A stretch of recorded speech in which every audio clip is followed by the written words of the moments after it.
ತೀರ್ಥಹಳ್ಳಿ ಕ್ಷೇತ್ರದ ಒಟ್ಟು 42 ಸರ್ಕಾರಿ ಶಾಲೆಗಳಲ್ಲಿ ಈ ಬಾರಿ ಎಸ್ಎಸ್ಎಲ್ಸಿಯಲ್ಲಿ ಉತ್ತಮ ಫಲಿತಾಂಶ ಬಂದಿದೆ.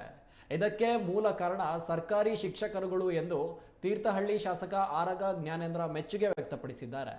ಈ ಬಗ್ಗೆ ಉನ್ನತ ಅಧಿಕಾರಿಗಳ ಜೊತೆ ಸಭೆ ನಡೆಸಿ ಮಾತನಾಡಿದ ಅವರು, ತಮ್ಮ ಕರ್ತವ್ಯದ ಸಮಯದ ಹೊರತಾಗಿಯೂ ಹೆಚ್ಚುವರಿ ಸಮಯದಲ್ಲಿ ಮಕ್ಕಳಿಗೆ ಪಾಠ ಹೇಳಿಕೊಡುವ ಬದ್ಧತೆ ತೋರಿ ಇಂತಹ ಫಲಿತಾಂಶಕ್ಕೆ ಶಿಕ್ಷಕರು ಕಾರಣರಾಗಿದ್ದಾರೆ ಎಂದು ಶಾಸಕ ಆರಗ ಜ್ಞಾನೇಂದ್ರ ಪ್ರಶಂಸೆಯ ಮಾತುಗಳನ್ನು ಆಡಿದರು. ಫಲಿತಾಂಶ ಬಂದಿದೆ ಅಂದ್ರೆ ಇದಕ್ಕಿದಾಗಿ ಬಂದಿದ್ದಲ್ಲ. 6 ತಿಂಗಳ ಕಾಲ ನಮ್ಮ ಶಾಲೆಗಳು ಕೇವಲ 10:30 ಪ್ರಾರಂಭ ಆಗಿ 4:30 ಮುಗಿದಿಲ್ಲ. 8:30 9 ಗಂಟೆಗೆ ಪ್ರಾರಂಭ ಆಗ್ತವೆ, 6:30 7 ಗಂಟೆಗೆ ಮುಗಿತವೆ.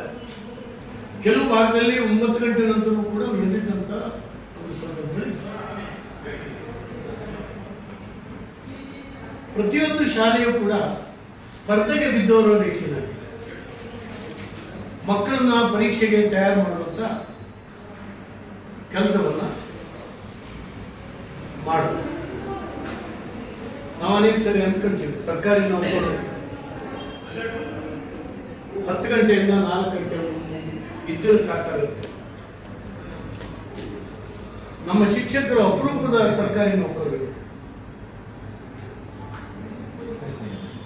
ಹಾಗಾಗಿ ಅವರ ಈ ಬದ್ಧತೆಯ ಕೆಲಸ ಈ ರೀತಿ ಫಲಿತಾಂಶ ಬರಲಿಕ್ಕೆ ಕಾರಣ ಆಗಿದೆ. ನೋಡಿ, ಸರ್ಕಾರಿ ಶಾಲೆಗಳು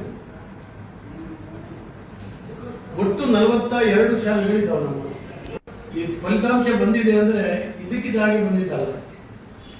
6 ತಿಂಗಳ ಕಾಲ ನಮ್ಮ ಶಾಲೆಗಳು ಕೇವಲ 10:30 ಪ್ರಾರಂಭ ಆಗಿ 4:30 ಮುಗಿದಿಲ್ಲ. 8:30 9 ಗಂಟೆಗೆ ಪ್ರಾರಂಭ ಆಗ್ತವೆ, 6:30 7 ಗಂಟೆಗೆ ಮುಗಿತವೆ. ಕೆಲವು ಭಾಗದಲ್ಲಿ 9 ಗಂಟೆ ನಂತರ ಕೂಡ ಉಳಿದಿದ್ದಂತ ಒಂದು ಸಂದರ್ಭಗಳು. ಪ್ರತಿಯೊಂದು ಶಾಲೆಯೂ ಕೂಡ ಸ್ಪರ್ಧೆಗೆ ಬಿದ್ದವರ ರೀತಿಯಲ್ಲಿ ಮಕ್ಕಳನ್ನ ಪರೀಕ್ಷೆಗೆ ತಯಾರು ಮಾಡುವಂತ ಕೆಲಸವನ್ನ